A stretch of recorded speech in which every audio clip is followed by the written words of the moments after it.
Y como les dije, hablamos hoy acerca de una verdad que nos liga a nuestro Dios, como la que mencionamos en esta mañana. Y ahora vamos a mirar acerca del único capítulo completo que tiene el Nuevo Testamento, que habla sobre el matrimonio y todos los elementos y algunos aspectos también, obviamente, de la familia, que es 1 Corintios 7. En el libro de Efesios habla una parte del libro de Efesios 5 acerca del matrimonio, pero solamente encontramos en el Nuevo Testamento un solo capítulo completo que habla acerca del matrimonio, y es 1 Corintios 7. Y aquí vamos a mirarlo desde la perspectiva en que Dios nos lo presenta, y la razón por la que queremos ver esta verdad desde la perspectiva de Dios es que hay demasiadas personas decepcionadas de su vida matrimonial. Sé que también hay un grupo de jóvenes que no veo aquí, pero sé que hay muchos jóvenes que también obviamente tienen los planes en algún momento de casarse, y hay cierta ilusión alrededor del matrimonio, porque alrededor del matrimonio siempre se ha tejido una palabra que es la palabra felicidad, y eso es algo prácticamente, yo no diría algo inexistente en ningún área de la vida después que el hombre cayó en el pecado. O sea, no hay nada que uno pueda decir que es una vida de felicidad, porque siempre vamos a encontrar muchos obstáculos y dificultades, y la mayoría de esas dificultades y obstáculos, sobre todo en la vida cristiana y en el matrimonio, no los encontramos fuera de nosotros, sino dentro de nosotros mismos. Ahí es donde está el problema. Lo que dice el libro de Santiago, que de dónde vienen las guerras y los pleitos entre vosotros, y se lo atribuye a nuestras propias pasiones que combaten, dice la palabra de Dios, dentro de nosotros. Así que vamos a mirar hoy este tema del matrimonio. Vamos a mirar varios principios, lo más dinámico que se pueda para esta hora, para que no se me duerman. Son varios principios, pero vamos a mirarlo porque lo que me interesa, o lo que le interesa al Señor enfatizar, es que veamos el matrimonio y actuemos en el matrimonio de una manera responsable desde la perspectiva de Dios. Vamos a leer juntos los primeros 5 versículos de este capítulo número 7. 1 Corintios 7, del 1 al 5. En cuanto a las... ¿Sí lo tiene? Vamos a leerlo juntos. Aquí vamos. En cuanto a las cosas que me escribisteis, bueno le sería al hombre no tocar mujer, pero a causa de las fornicaciones, cada uno tenga su propia mujer y cada uno tenga su propio marido. El marido cumpla con la mujer el deber conyugal, y asimismo la mujer con el marido. La mujer no tiene potestad sobre su propio cuerpo, sino el marido. Ni tampoco tiene el marido potestad sobre su propio cuerpo, sino la mujer. No os neguéis el uno al otro, a no ser por algún tiempo de mutuo consentimiento, para ocuparos sosegadamente en la oración, y volver a juntaros en uno, para que no os tiente Satanás a causa de vuestra incontinencia. Oremos. Mi buen Dios, te alabamos, te adoramos, te glorificamos, Señor. Gracias de nuevo, porque al abrir tu palabra necesitamos completa y totalmente la ayuda y el auxilio de aquella persona de la Trinidad que tú usaste para inspirarla, que es el Espíritu de Dios y que mora dentro de nosotros. Nuestro Señor Jesucristo nos prometió que cuando Él viniera nos guiaría a toda verdad. Y oramos, Señor, para que en esta hora, al tocar este capítulo de la Biblia y estas verdades, sea tu Espíritu que nos guíe a la verdad de todo lo que significa estas enseñanzas para nuestra vida personal dentro de la vida matrimonial. Tu siervo depende exclusivamente de ti, mi Dios, y confío en que tú has de obrar a través de tu siervo y también en el corazón de cada uno de los hermanos aquí presentes. A ti sea la gloria y la honra en el nombre de Jesús. Amén. En una ocasión, en una enseñanza que llevó un pastor amigo ya a nuestra congregación, un par de hermanos, probablemente el matrimonio más mayor que tiene la iglesia, tendrán 56 años de casado. Una vez que el predicador terminó de predicar una verdad relacionada al matrimonio y también a la familia, este hombre se le acercó al pastor y le dijo: ¿por qué usted no enseñó eso cuando yo comencé mi vida matrimonial y familiar? Porque muchas cosas hubiesen sido diferentes. Y yo me hacía la pregunta, ¿es tarde en el área matrimonial y familiar aprender ciertas cosas si no tengo hijos, o si ya mis hijos han crecido un poco, o si ya mi matrimonio tiene 50, 60 años de casado, o lo que fuese? ¿Es tarde para eso? Le digo de todo corazón que no. La vida matrimonial y la vida cristiana es algo de lo que uno tiene que aprender cada día para ser mejor.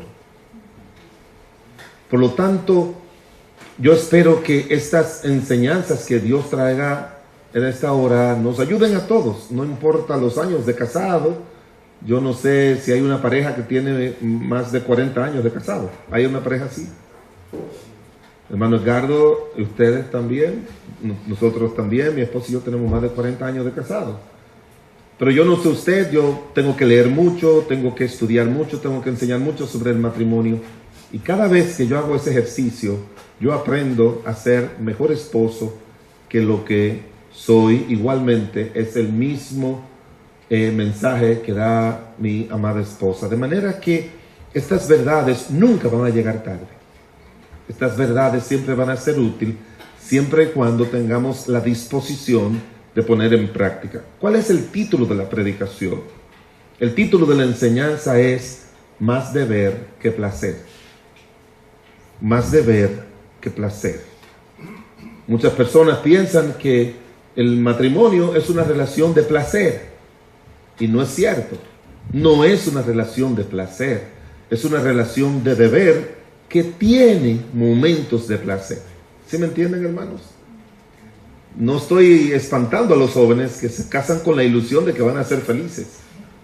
Bueno, la felicidad no es algo inherente del matrimonio. La felicidad matrimonial es algo que se construye. Todo lo bueno en la vida requiere que nosotros lo construyamos, y sobre todo los que tenemos al Señor, el autor del matrimonio, podemos hacerlo mejor con la ayuda de Él. Pero muchas veces en la vida matrimonial, uno de los serios problemas es que uno se decepciona del otro. Se habla de las famosas expectativas, algo que es iluso. Todo el mundo se casa con la expectativa de que él será o de que ella será, y cuando se casa se da cuenta que las cosas no son así y se decepciona de él o de ella. Porque todos vamos al matrimonio con la intención de recibir más que lo que damos. Y eso es un grave error. En el matrimonio y en la familia y en la iglesia tenemos que ir con la intención de dar, no solamente de recibir, sino de dar y de darnos, que es la verdad más importante. Ahora, en este pasaje tan importante de la Biblia, lo que encontramos nosotros es que el Señor lo que más enfatiza es mirando todo lo que tiene que ver la vida matrimonial como deberes. Y cuando nos enfocamos en eso, nos damos cuenta que la felicidad es la recompensa a la responsabilidad. si somos responsables cumpliendo nuestros deberes, entonces eso nos va a ayudar a ser feliz. Y lo otro es que el deber nuestro debe ser nuestra prioridad antes que exigirle al cónyuge sus deberes. Antes de nosotros decirle lo que esperamos de ellos, nosotros tenemos que preguntarle qué tú esperas de mí. Yo le doy 10 lecciones a los que se van a casar y hay una de esas lecciones que yo le pongo a escribir que tú esperas de mí y que yo espero de ti. Le pongo a escribir que yo soy así, cada uno mostrándose como son, para que ahí se puedan ir conociendo, porque si no hay una manifestación de quién yo soy, de lo que me gusta, no hay manera de que nosotros podamos disfrutar de la vida matrimonial. De manera que este pasaje tiene muchas enseñanzas. Hace 8 años, o no más, hace como 10 años, yo traje unas enseñanzas en la Biblia sobre 1 Corintios 7, todos los domingos de la mañana. Y duré 1 año y medio predicando sobre 1 Corintios 7. Y cuando terminé, me di cuenta que faltaron temas por enseñar. Porque la verdad es que aquí hay un menú de cosas del que se pueden escribir libros para ayudarnos a nosotros a concebir y a participar en la vida matrimonial de la manera en que Dios lo establece. Pero el enfoque divino, y es lo que quiero que quede en la mente y en el corazón, es el matrimonio es un conjunto de deberes. Así lo menciona el Señor, de deberes. Y usted sabe que desde que Dios creó al hombre, inmediatamente le dio cuáles eran sus deberes. Dice la palabra de Dios en Génesis el capítulo 2. Inmediatamente le dio deberes. Y el cumplimiento de ese deber fue lo que trajo felicidad a Adán y Eva.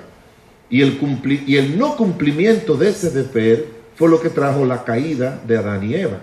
Y digo que el cumplimiento de ese deber le trajo felicidad a ellos porque no sabemos qué tiempo duró el momento en que Dios le dio el mandato a Adán y Eva de no comer de esa fruta hasta las semanas, meses, años, lustros, décadas, no se sabe, que ellos cayeron en el pecado.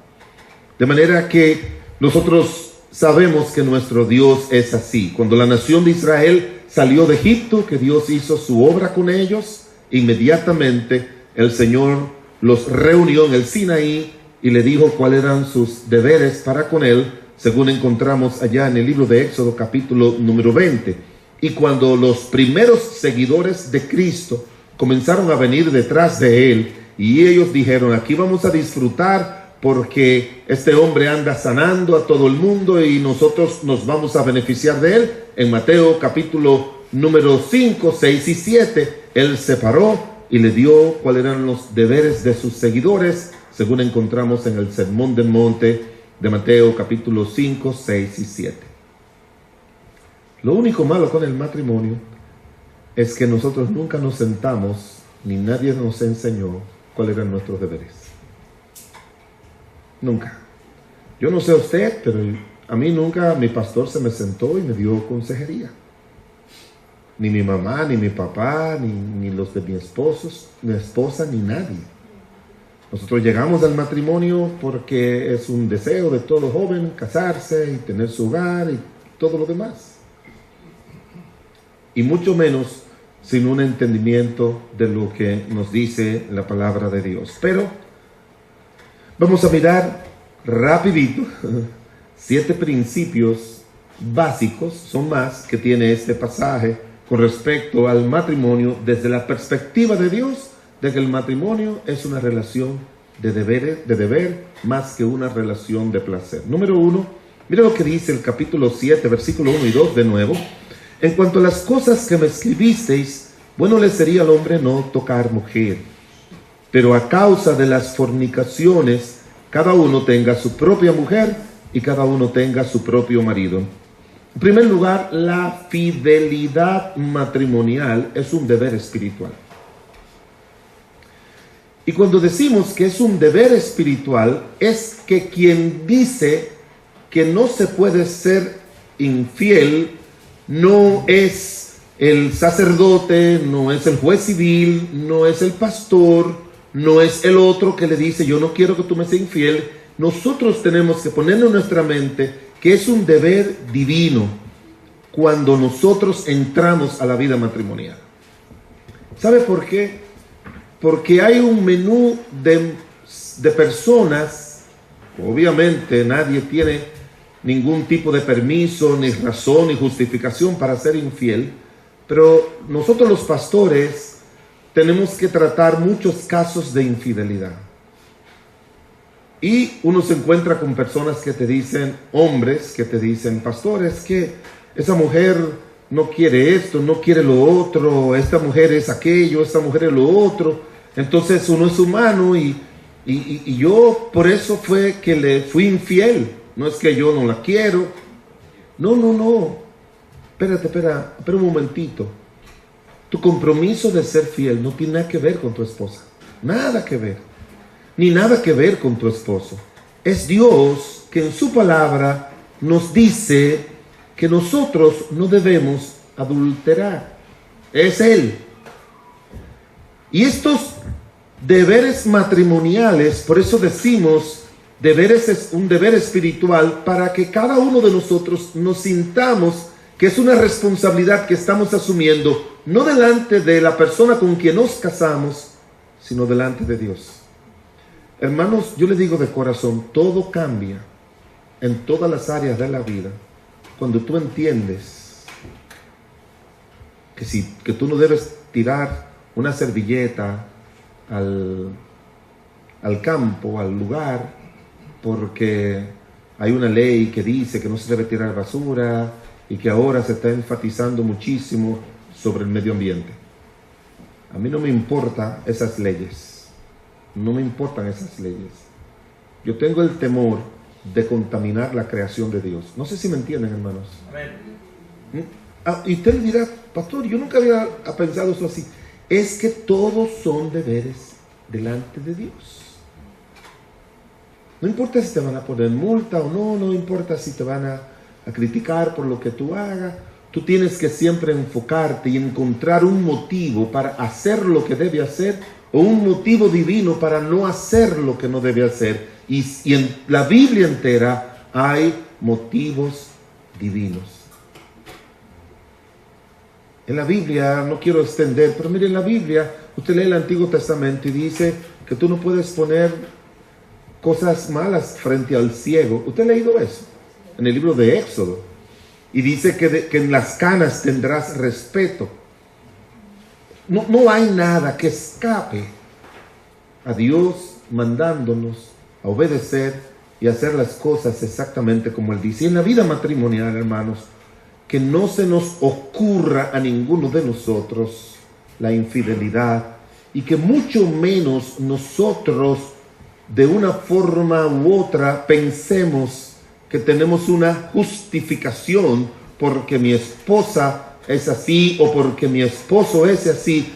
Y eso me hizo a mí ligarme a este hombre. Pastor, mire, yo al principio ese hombre no me gustaba, yo nunca me acercaba, pero él venía, me dijo una dama, iba al trabajo y me decía lo bonita que yo era y que ese vestido me quedaba muy bien y que yo era una mujer muy seria y que yo era una mujer así.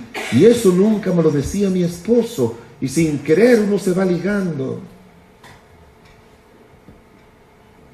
Es una tontería.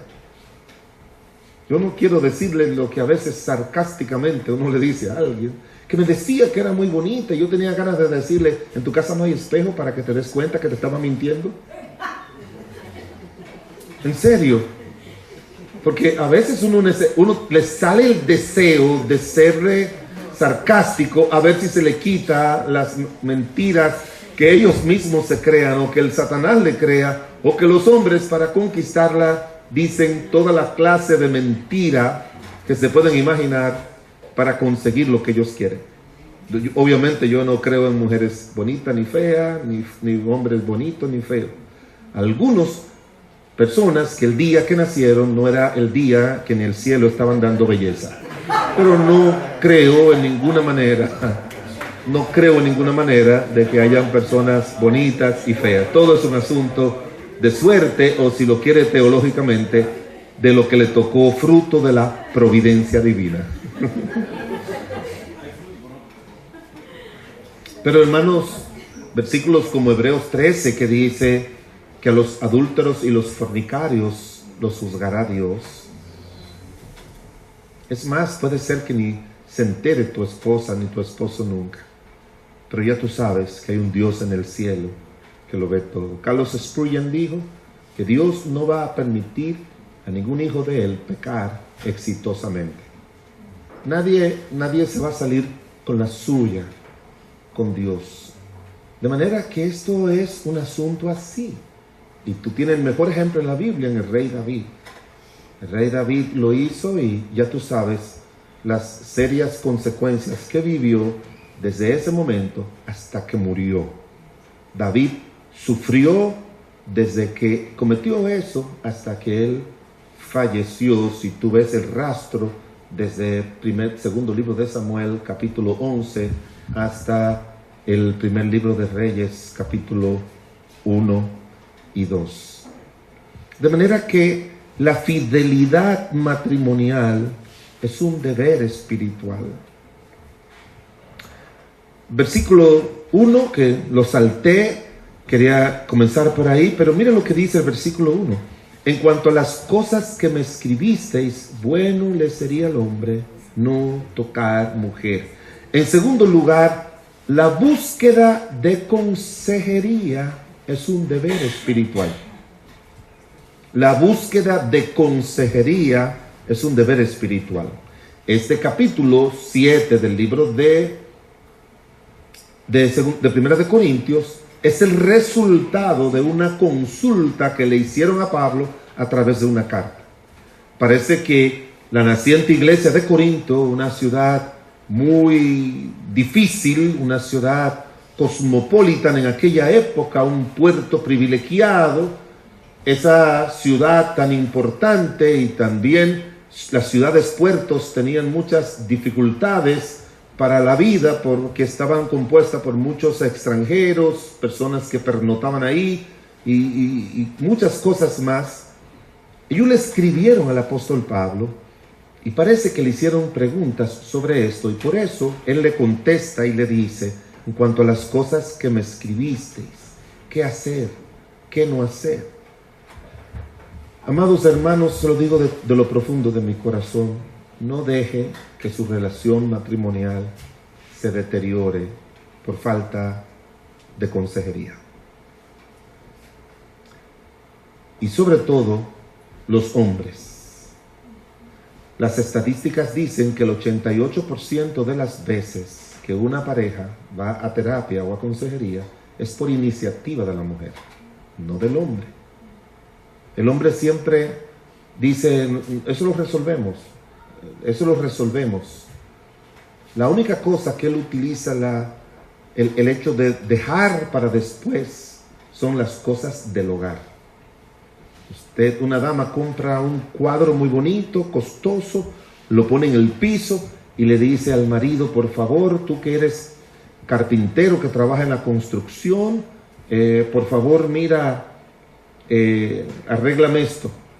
Y ese cuadro dura un mes ahí, y el hombre no agarra el martillo y el clavo para poder tenerlo, porque siempre, eso se ha demostrado, que siempre el hombre deja para después las cosas del matrimonio y de la familia.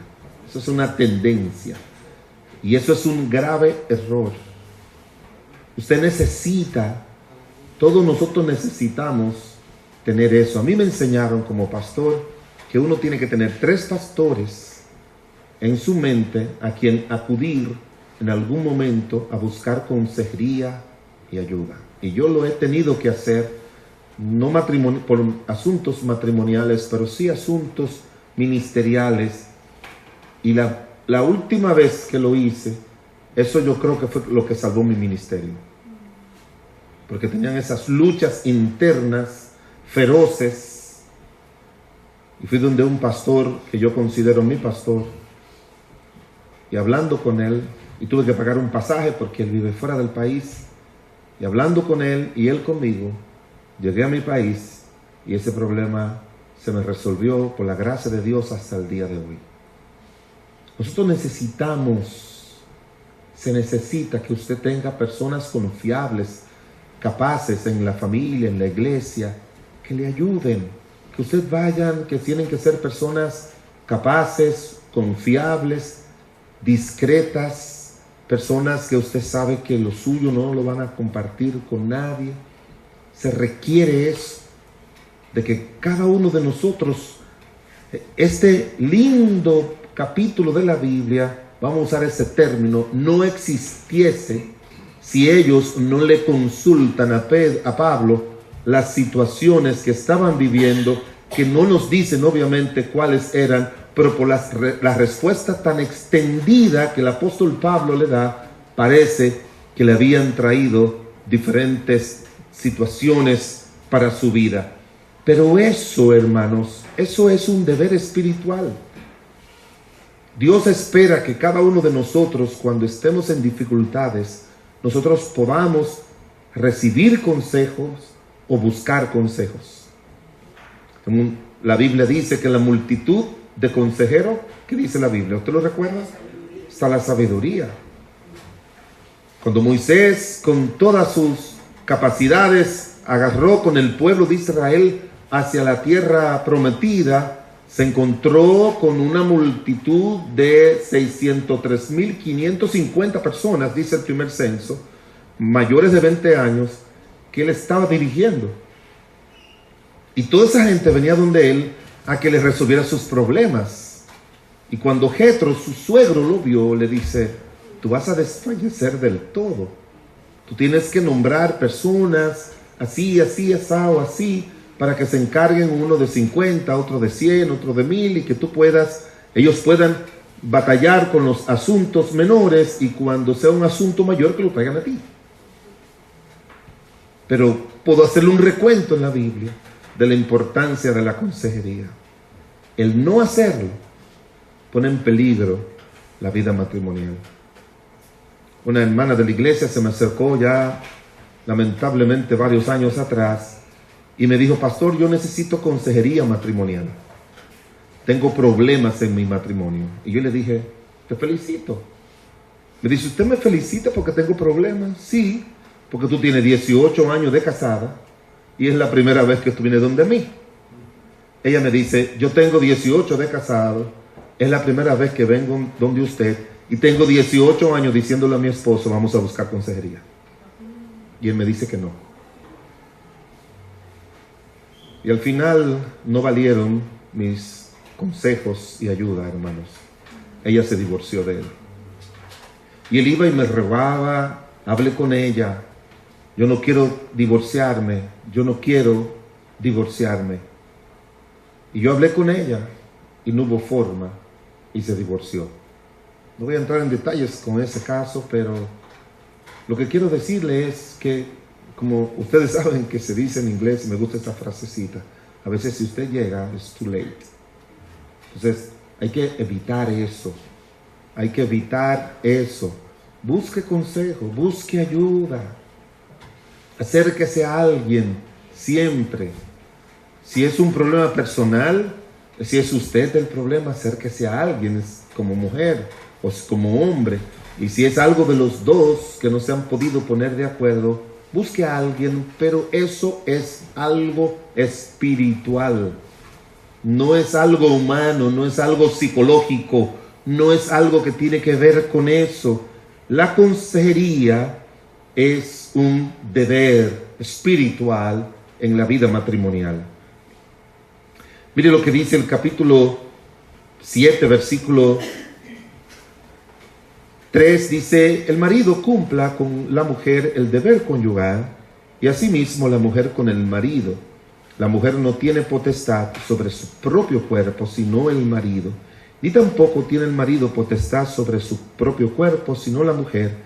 No os neguéis el uno al otro. En tercer lugar, la sexualidad es un deber espiritual, no carnal. Es un deber espiritual. ¿Y por qué es un deber espiritual? Porque el Señor le está diciendo que usted y yo tenemos que cumplir con ese deber espiritual. Así lo presenta. Porque muchas veces el negarse a cumplir el deber conyugal se hace de forma pecaminosa. Hay momentos que se puede hacer de forma correcta, cuando hay alguna enfermedad o alguna situación X, pero muchas veces ese negarse se hace de una forma pecaminosa cuando se hace de forma de venganza. Eso sucede mucho en el matrimonio. O solamente una excusa por pesadez, por haganería, porque quizás eso no es para usted lo más importante. Pero Dios nos hizo con esa necesidad. Dios nos hizo con esa necesidad. Y Él es que nos manda a que tenemos que cumplir ese deber para poder el hombre satisfacer esa necesidad de ella y ella satisfacer la necesidad de él. Yo no sé si usted entiende esto, hermanos, pero el Señor legisla sobre todo que tiene que ver con la vida matrimonial. Y a veces nosotros los pastores somos culpables de que esta área de la vida matrimonial muchas veces ande mal en los matrimonios porque esos temas no son del púlpito. Yo eso lo he oído una cantidad enorme de veces. Yo le pregunté a un grupo de pastores, ¿cuándo usted ha traído, aunque sea una enseñanza, no una serie de enseñanzas, pero una enseñanza sobre el libro de Cantares? Y ninguno. Porque no son desde el púlpito. A veces recuerdo de un pastor amigo que le pidieron no sé si fue en México, no sé qué país, le pidieron que fuera a hablar sobre el matrimonio y él trajo este tema de la sexualidad. Y siempre uno lo trata con la altura que la Biblia nos manda. Pues cuando él comenzó a hablar acerca de eso, y hablar, y hablar, y hablar, hubo un hombre que se paró y se fue. Y cuando le preguntaron, él dice, esos no son temas para tratarse en la iglesia. Así dijo. Yo enseñé en otro y un pastor se molestó. Porque esos no son temas del púlpito. Bueno, entonces la Biblia tendría 65 libros. Porque Cantares, ahora por la abundancia de sexualidad y de pornografía y de suciedad que hay, Cantares es para aquella época, era un libro XXX. Los judíos le impedían a sus hijos leer el libro de Cantares hasta que tuviera 30 años. Esa era la tradición judía. Porque es muy gráfico. Muy gráfico. Y uno se puede preguntar por qué gente tiene ese concepto así. Por varias razones. Hay gente que viene del mundo que ha abusado y ha vivido ese deber matrimonial de una manera sucia, perversa y pecaminosa. Y no quieren que al tratar ese tema les recuerde muchas de las suciezas que hicieron en su vida pasada antes de venir a Cristo.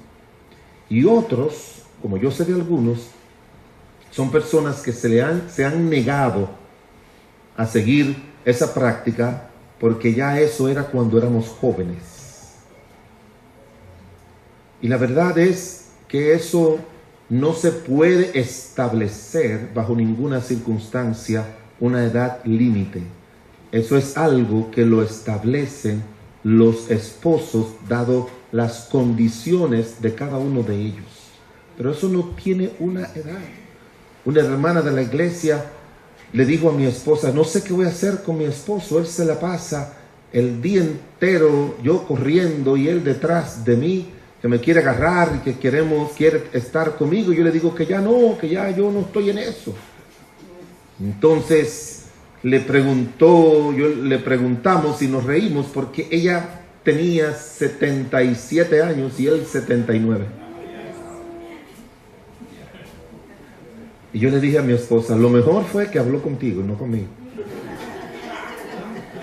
Porque si es conmigo, yo les digo, hermana, 1 Corintios 7. Pastor, edad, bueno, es que yo lo he leído tanto y aquí no dice edad. Aquí dice mujer y hombre, esposo y esposa, marido y marida. Aquí lo dice así. No lo dice de otra manera. Yo leí una historia de un par de viejitos cerca de 90 años, pero parece que habían tenido una vida muy activa. Y entonces el viejito, la viejita acostada con el viejito que poco se podía mover, le dijo, mi amor, ¿tú te acuerdas todas las cosas que hacíamos aquí? Y el viejito que se estaba durmiendo le dijo, sí, pero mira, hay cosas que podemos hacer. Y el viejito, el pobre, que ya no podía ni con él mismo, le dijo, ¿cómo qué? Oh, mira, cuando nosotros éramos antes, tú me entrabas la mano por el cabello y me acariciaba el cabello y yo disfrutaba un montón con eso. Y el viejito duró media hora dobleándose con los huesos que le dolía y comenzó a hacerle así por el cabello. Y la viejita en la luna. Y después que el viejito se incorporó, unos minutos pasaron, le dice, sí, pero tú me agarrabas y me dabas muchos besitos en las manos y en todas partes de mi cuerpo. Y el viejito, el pobre, volvió con dificultad y le comenzó a dar besitos por todas partes que él podía, ¿verdad? Por acá, por allá. Y al final, cuando estaba tomando el sueñito, le dijo, mi amor, ¿pudiera hacer una última cosa romántica para mí? Yo me acuerdo que tú, como yo tenía muchos, no sé cómo le dicen aquí a eso, pero los buches le decimos nosotros, o la cachete, las mejillas, tú me dabas muchas mordiditas por acá. Y el viejito con dificultad se bajó de la cama y se fue. Le dice, ¿te ofendiste? Y le dijo, no, voy a buscar los dientes. Porque ya a ese tiempo, a esa edad, eran cosas, son importados, ¿verdad? Que se quitan. Pero la palabra de Dios así lo dice. Yo no sé si usted ha leído, porque después que uno estudió todo esto, uno encuentra todo tipo de pinceladas. Paul Tree, en su libro, o Ted Tree, uno de ellos dos, en su libro sobre el matrimonio que se llama ¿Qué estaba esperando? Tiene muchos libros sobre la familia, pero él en su libro ¿Qué estaba esperando? Él dice que todos los versículos de la Biblia, es una afirmación que yo no haría, pero él lo hace, todos los versículos de la Biblia son versículos matrimoniales, que de una manera u otra se aplican o ayudan al matrimonio. Pero usted recuerda cuando Abraham recibió a los invitados en el libro de Génesis capítulo 18, recibió unos ángeles antes de esos ángeles ir a Sodoma y Gomorra a destruirla. Pero antes de hablarle de Sodoma y Gomorra, ellos le hablaron de que la promesa de que iba a tener un hijo seguía en pie. Y dice la Biblia que Sara, que estaba en una esquina, ¿qué hizo ella? Se rió. Pero ella hizo dos cosas. Ella se rió y ella habló.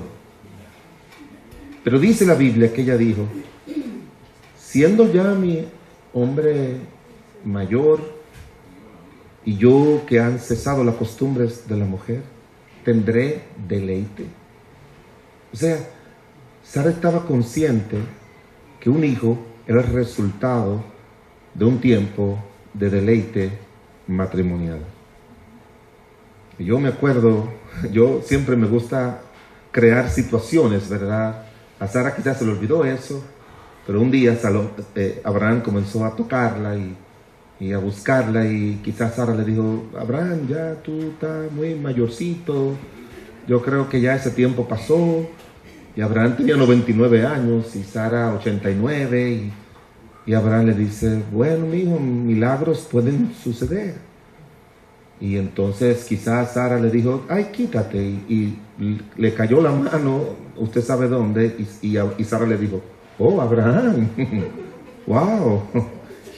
Y se dio cuenta de que Abraham todavía era un hombre con cierta virilidad, que pudo tener su hijo Isaac, y después tuvo también hijos con las concubinas. Y él tenía como 125 años cuando se murió Sara. Lo que quiero enfatizar, hermanos, que esto es tan bíblico como orar y leer las Escrituras, siempre que usted lo ve como algo que viene de Dios y no que viene de su esposo o de su esposa. Porque ese es el punto, que queremos que usted vea esto como deberes espirituales que Dios en su gracia y misericordia establece.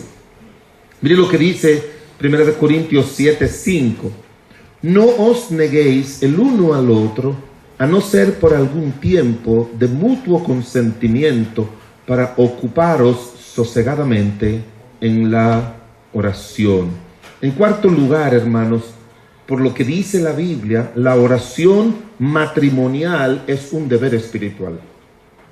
Y aquí nos está hablando de la oración, probablemente, no puedo hacer un énfasis que la hermenéutica o la exégesis no me ayuda a darlo, no le puedo decir que se está refiriendo a una oración matrimonial o una oración individual, pero por mi experiencia hay muchas cosas en la vida matrimonial y familiar, conmigo y mi esposa, que no se han resuelto porque yo cuando me levanto en la noche oro por eso, o ella ora sola por eso. Recuerdo una vez que estuvimos enfrentando una situación muy seria con uno de los hijos.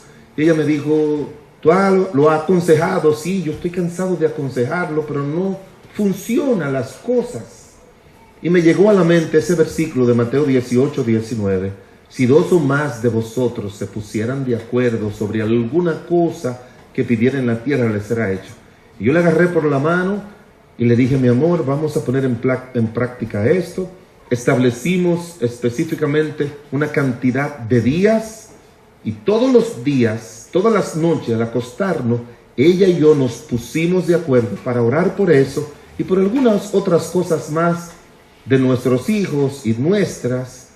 Y al final de ese periodo, hermanos, la gracia de Dios obró y todo se resolvió.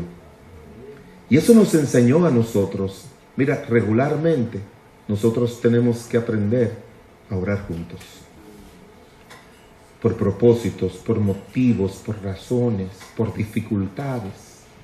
Recuerdo en una ocasión que teníamos como 3 días que ni nos hablábamos mucho porque ella estaba molesta y yo también. Ella conmigo y yo con ella. Y yo le agarré de la mano otra vez y le dije, tú y yo no podemos estar enojados ni molestos. Nos sentamos con la mano agarrada a hablar, conversamos y después nos arrodillamos a orar, y por favor pídele perdón a Dios en voz alta por las cosas que tú hayas faltado, que tú entiendas, no que yo te diga, y yo voy a hacer lo mismo. Y los dos nos arrodillamos, los dos oramos y Dios nos ayudó. Yo creo mucho, hermanos, en la oración matrimonial. Un autor de un libro habla de la intimidad matrimonial, y ese autor de ese libro habla de 5 aspectos que tiene la intimidad. Él menciona la intimidad afectiva, la intimidad física o sexual, la intimidad espiritual, la intimidad social y la intimidad intelectual. Ellos dicen, la intimidad es unirse para lograr un propósito, sea afectivo, sea de placer físico, sea espiritual, sea social, de ir a este lugar, a aquel otro lugar, sea también intelectual para tomar decisiones. Hace sentido y podemos aplicarlo, como dice la Biblia en el libro de Amós 3:3, ¿andarán dos juntos si no se ponen de acuerdo? Y muchas veces es a través de la oración que 2 pecadores que toman en cuenta a Dios pueden ponerse de acuerdo y seguir adelante. Nunca se olvide que somos dos pecadores, con todos los males propios de nuestra naturaleza pecaminosa, que no han desaparecido, no van a desaparecer, aunque usted tenga 10 días de convertido o 100 años de convertido. No van a desaparecer. Y tenemos que ir siempre a Cristo, que es nuestro mediador, y a Dios, que es el reparador de todo. Él es el que repara. Le animo, les reto, que no esperen necesariamente que haya una situación, sino que en la semana ustedes puedan establecer, mira, yo creo que el martes y el jueves y el sábado se nos facilita y vamos esos días a tomar tiempo, nosotros dos, antes de acostarnos, para orar. Porque si el Señor está enfatizando de que no se debe dejar de cumplir el deber conyugal cuando entran al cuarto matrimonial, y dice que la única razón por la que se justifica que no lo haga es por la oración, es porque el Señor le está dando un valor importante a los esposos orando por cualquier asunto y motivo. ¿Están de acuerdo conmigo? Así aparece. Seguimos.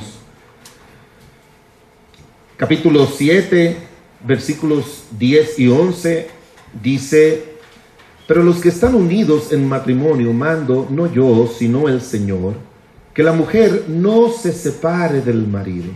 Y si se separa, quédese sin casar o reconcíliese con su marido, y que el marido no abandone a su mujer. En quinto lugar, la reconciliación matrimonial es un deber espiritual. Siempre, mis amados hermanos, nuestra carne nos empuja a la separación. El que nos reconcilió con Dios por su obra en la cruz del Calvario nos empuja a la reconciliación. Cuando usted se sienta inclinado con ideas para separarse, no necesariamente separarse que me voy de la casa o lo que fuera, pero para separarse, sea de la manera que sea, como hacen muchos que se molestan si se van a dormir con los hijos o se van a dormir a otro cuarto. Cuando usted sienta eso, usted sabe que está obedeciendo. No importa, porque aquí es donde quiero enfatizar, no importa si tienes razón o no. Es que delante de Dios nunca tendremos razón para desobedecer un deber espiritual. Nunca lo tendremos. Yo le enseño a los hermanos, debemos ser expertos en solución y no expertos en complicación. Hay gente, hay hombres, hay mujeres que son unas expertas y unos expertos en complicar todo. Mi amor, mira, por favor, no me deje los zapatos ahí en la sala. Usted no se imagina que cuando yo le pregunto a una parejita que tienen unos días batallando y que ha habido amenaza y todo eso, y yo le pregunto, ¿usted pueden recordar cómo comenzó todo eso? Y comienzan con unos zapatos en la sala. Unos miserables zapatos que no valen lo que cuesta la armonía matrimonial. O porque él hizo esto, porque ella hizo aquello. Son asuntos que nuestra naturaleza, nuestro egoísmo, nuestra maldad magnifica. Cuídese de estar magnificando lo pequeño, y cuídese también de minimizar lo grande. Porque ese es un principio en la vida matrimonial. Yo he oído tanta gente con eso, tantas cosas, hermanos, que puedo pasar la tarde entera dándole, cuando se lo digo solamente de una forma informativa, pero yo fui a la universidad de mi país a hacer una maestría en terapia familiar, un enfoque muy bueno, sistémico, basado en la familia, no en los individuos. Y entonces ellos nos pedían que para uno poder graduarse tenía que hacer una tesis, pero también tenía que atender 600 casos. Y yo dije a mi esposa, ¿y cómo yo puedo hacer eso con todas las ocupaciones ministeriales que tengo?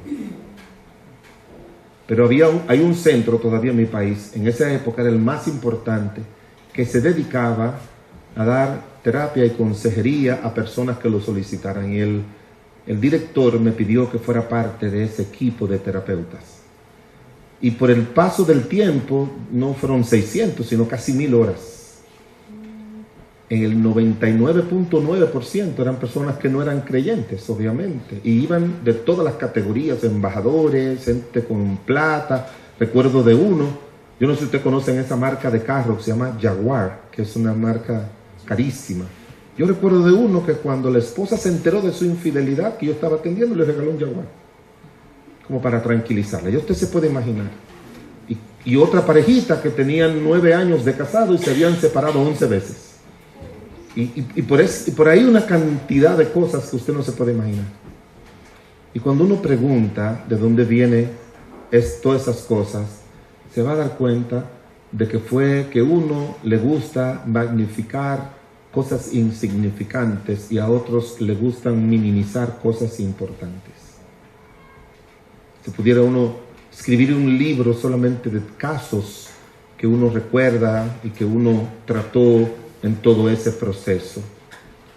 Pero hermanos, ¿por qué estamos nosotros en Dios?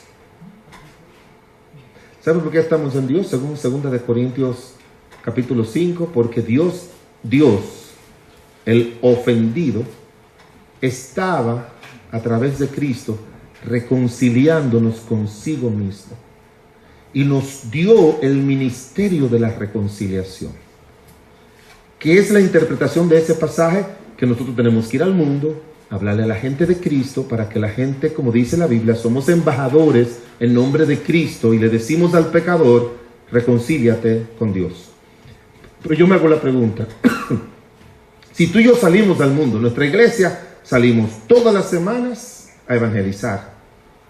Tomamos un día oficial para salir a tocar las puertas, a hablar con la gente, a repartir el tratado, porque nosotros creemos en la necesidad de cumplir ese mandato de Dios, de ir por todo el mundo. Ayudamos a misioneros en los 5 continentes, estamos comprometidos con la evangelización. En mi país y en muchos círculos ahora se habla mucho del evangelio. Que hay que vivir el evangelio, que el evangelio, que el evangelio, que el evangelio. Y noto que muchos de esos énfasis vienen de grupos que no creen en la evangelización. Usted no tiene, el evangelio no comienza con la vida del evangelio. El evangelio comienza con alcanzar a los perdidos para el Señor. Y si usted no está involucrado en alcanzar a los perdidos, el evangelio no tiene sentido inicial para usted, porque, como yo le digo a los hermanos, nosotros no debemos ser expertos en elección y predestinación, nosotros tenemos que ser expertos en evangelización. El experto en elección y predestinación es Dios, es Él.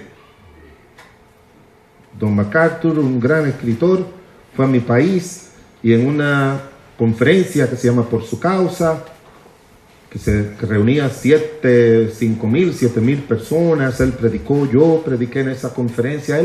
A él le hicieron en una de esas conferencias una pregunta y él le dijo, los teólogos no se han podido poner de acuerdo en los 2000 años y tú quieres que yo te dé la respuesta, porque ahora la gente lo que quiere es profundizar y yo creo que uno no puede profundizar con aquellas cosas que son propias de Dios.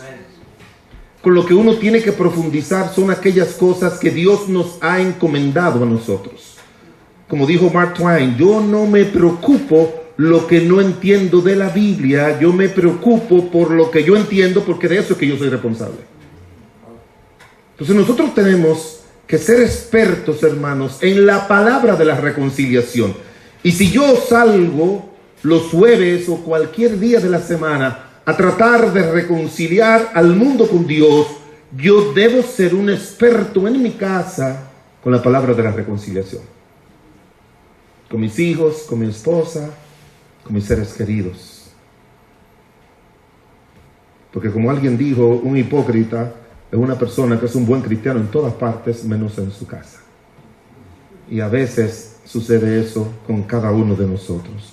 Tenemos que ser expertos. Uno de los ministerios que Dios en su gracia me ha dado es que usted sabe que en todas las iglesias tenemos mujeres cuyos maridos no son creyentes.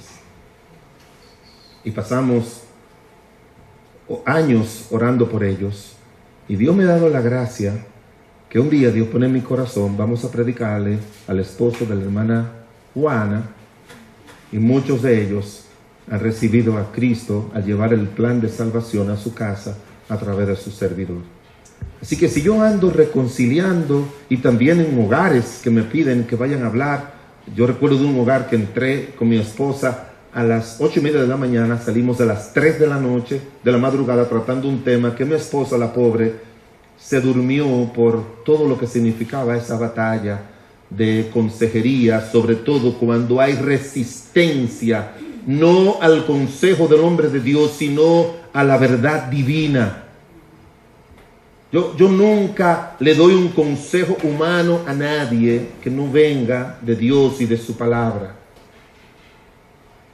Todo lo que aprendí en la universidad, yo siempre he dicho, me ayuda a entender el problema. Y todo lo que he aprendido de la Biblia me ayuda a resolver el problema.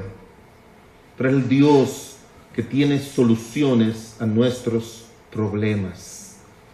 Tenemos que ser expertos.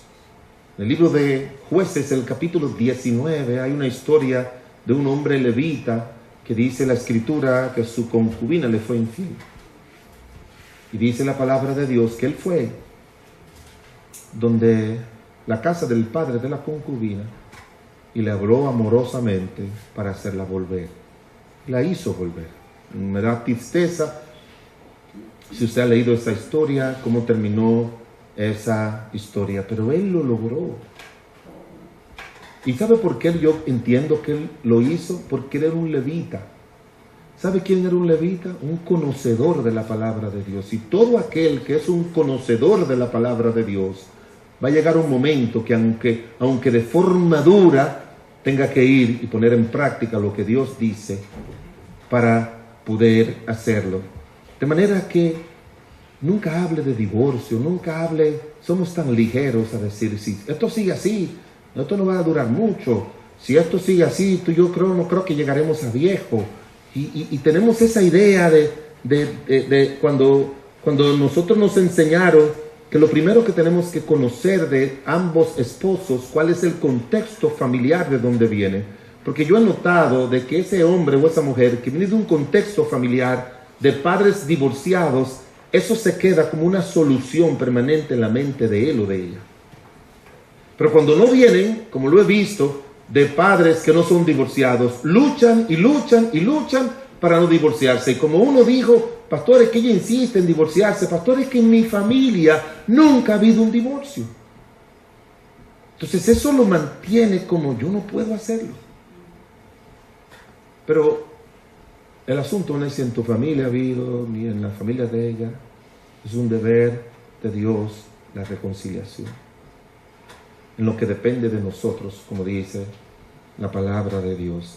Y recuérdese que cuando a Cristo le preguntaron por qué Moisés le dio carta de divorcio, los judíos se podían hacer una lista y llenar una pared de las razones por las que ellos solicitaban el divorcio. Y al final, lo que Cristo dijo, al final yo lo resumo en una sola cosa: dureza de corazón.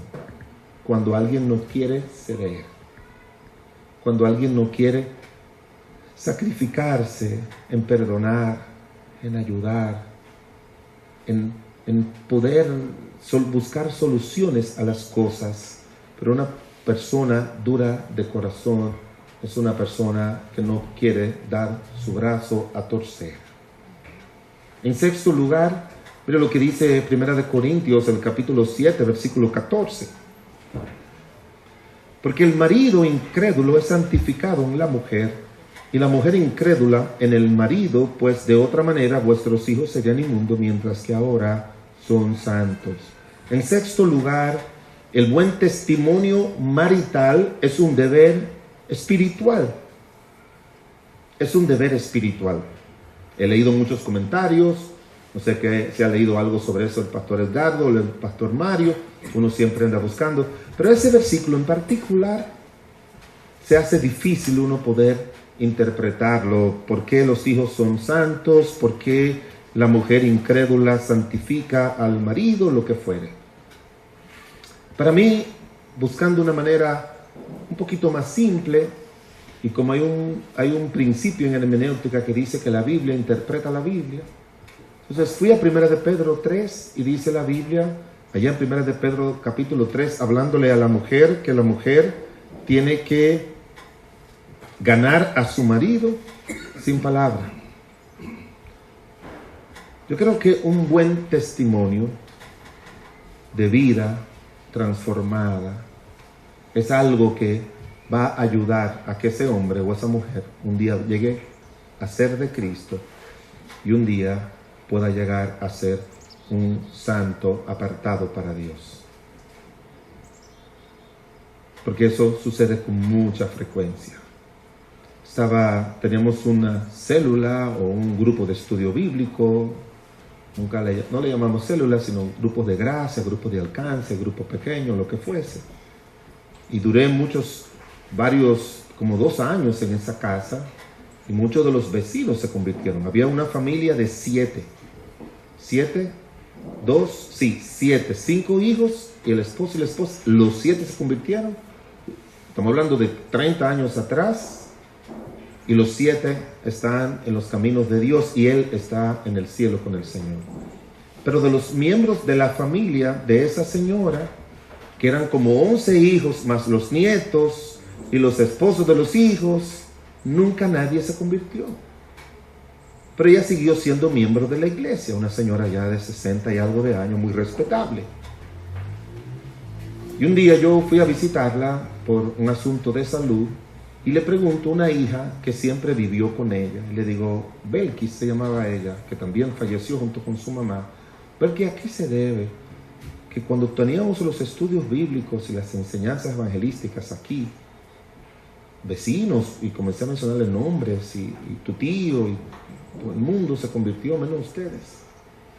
Ella me dijo, yo le invito a que venga un día en la mañana aquí, para que usted oiga la vida, el testimonio de mi mamá. Venga un día. Yo veo que mucha gente en la casa no reciben a Cristo por el mal testimonio, y muchos hombres igual o mujeres que no tienen a Cristo es por el mal testimonio de su cónyuge, de su mamá o de su papá. Y la palabra de Dios nos dice que el marido incrédulo es santificado por la mujer, y la mujer incrédula es santificada por el marido, y que de otra manera nuestros hijos serán inmundos mientras ahora son santos. De una manera u otra hay una influencia espiritual que ejerce una mujer, un hombre que camina con Dios, y que puede resultar no solamente para la salvación del otro, sino para que ese hogar pueda ser bendecido por el Señor. Capítulo número 7, versículo 33, es el séptimo, con ese terminamos. Dice, pero el casado tiene cuidado de las cosas del mundo, de cómo agradar a su mujer. Hay asimismo diferencia entre la casada y la doncella. La doncella tiene cuidado de las cosas del Señor para ser santa, así en cuerpo como en espíritu, pero la casada tiene cuidado de las cosas del mundo, de cómo agradar a su marido. Y en último lugar, vivir para agradar a su cónyuge es un deber espiritual. Dios dice eso, que tenemos nosotros, por su gracia y misericordia, tener como propósito vivir, cuidarnos de las cosas de este mundo, para poder agradar a nuestras esposas y a nuestros esposos. Como le digo, solamente esa verdad es para una predicación. Cada una de ellas, hermanos, son verdades para traerla en una predicación, cada una de ellas. Por la importancia que tiene y por todos los textos que encontramos en la palabra de Dios que lo sostiene. Pero Viva para agradar a su esposa, viva para agradar a su marido. Cuando yo fui consciente de esa verdad, hermanos, yo dejé de exigirle a mi esposa. Yo no le exijo nada a ella. Yo lo que me exijo a mí mismo para agradarla a ella. Y me inspira mucho lo que el Señor Jesucristo dice en San Juan capítulo 5, que Él siempre hacía lo que agradaba a su Padre. Y yo he encontrado un gozo y una felicidad haciendo cosas intencionalmente para que mi esposa sepa que yo quiero agradarla. Y eso le estimula también a ella a hacer cosas. Pero yo dejé de exigirle, yo dejé de quejarme. Yo mejor me quejo de mí mismo, calladito, me exijo a mí mismo, me siento mal conmigo mismo. Y he aprendido que la palabra perdón, que la palabra excusa no existe en la Biblia, sino la palabra perdón. Y por cualquier cosita, yo digo, ay, perdóname, mi amor, perdóname. Es como asumiendo mi responsabilidad de que no importa si ella se lo merece o no, si ella, esa mala respuesta que le di, se la merece o no, porque recuérdese que la esposa de Job merecía una mala respuesta. Y Job no le dio una mala respuesta. Job no le dijo que era una mujer fatua. Job le dijo, como suelen hablar las mujeres fatua, has hablado. Es como, tú no eres así, porque ahora está asumiendo ese rol. Y le dijo que recibiremos de Dios bienes y no males, y ni pecó contra Dios, ni pecó contra su esposa. Evite, hermanos, de palabra, de acto, de hecho, de manera, pecar contra su esposa. Porque cuando hacemos algo malo o decimos algo malo, tenemos una mala actitud con nuestra esposa, esposo, recuérdese que primero estamos pecando con Dios. Por eso el hijo pródigo, cuando fue al padre, ¿qué fue lo que le dijo? Padre, yo he pecado contra el cielo y contra ti. Entonces, cuando miramos lo que yo soy, lo que tú eres como esposo o esposa, estamos ahí para cumplir deberes. Punto. Deberes. No estar exigiéndole al otro el cumplimiento de su deber, sino a nosotros mismos. Llega cambiado a tu casa. Llega cambiado. Llega con otra actitud. Dile a tu esposa, porque yo le digo, yo creo que conferencias y retiros es para el Señor confrontarnos, tomar decisiones, y no nos avergoncemos de decírselo a Dios y de decírselo al cónyuge. Que tú le puedas decir a tu esposa o a tu esposo, de hoy en adelante, yo voy a vivir para agradarte y para cumplir todos mis deberes espirituales, no deberes matrimoniales. Yo no sé si usted me está entendiendo. Inicialmente no existen deberes matrimoniales. Lo que existen son deberes espirituales dentro del matrimonio. Y esos deberes espirituales lo ha establecido Dios, no la sociedad, no la iglesia, sino el Señor. ¿Cuántos están convencidos de que nuestra participación en nuestra vida matrimonial es cumplimiento de deberes? ¿Cuántos? ¿2, 3, 4, 5? No, todos. Todos tenemos que llegar a esa convicción para poder cumplir el rol de Dios dentro de nuestra vida matrimonial, como también dentro de nuestra vida con el Señor. Padre, ayúdanos con tu gracia y tu poder, mi Dios amado, a entender, cambiar nuestra forma de pensar, de ver la vida matrimonial. Nunca nos vamos a quejar, nunca vamos a discutir, nunca vamos a ofender, si entendemos que cualquier cosa incorrecta que hacemos o alguna cosa correcta que dejamos de hacer es contra ti y no contra el cónyuge.